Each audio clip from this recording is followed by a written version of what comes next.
Hey y'all, how's it going? So this book is called A Man's Search for Meaning by Viktor Frankl. I'm not sure if you've heard of it. It's a great book, just about the meaning of life, so no big deal.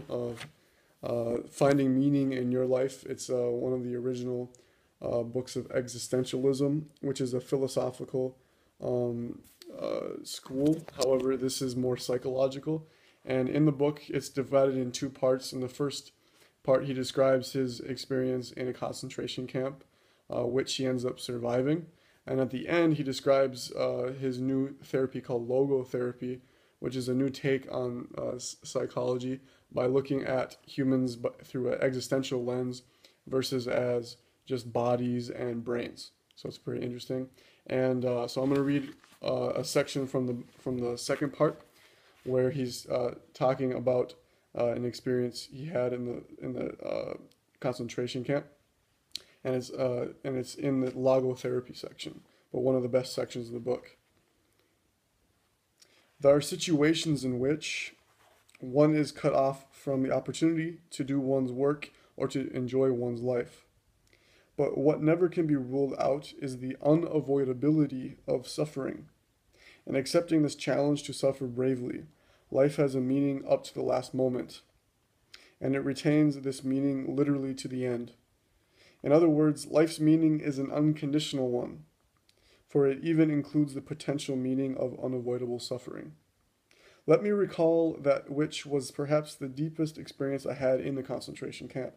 The odds of surviving the camp were no more than 1 in 28, as can easily be verified by exact statistics. It did not even seem possible, let alone probable, that the manuscript of my first book, which I had hidden in my coat when I arrived in Auschwitz, would ever be rescued. Thus I had to undergo and to overcome the loss of my mental child. And now it seemed as if nothing and no one would survive me, neither a physical nor a mental child of my own. So I found myself confronted with a question whether, under such circumstances, my life was ultimately void of any meaning. Not yet did I notice that an answer to this question, with which I was wrestling so passionately, was already in store for me, and that soon thereafter this answer would be given to me. This was the case when I had to surrender my clothes, and in turn inherited the worn-out rags of an inmate who had already been seen to the gas chamber immediately after his arrival at the Auschwitz railway station. Instead of the many pages of my manuscript, I found in a pocket of my newly acquired coat one single page torn out of the Hebrew prayer book, containing the most important Jewish prayer, Shema Yisrael.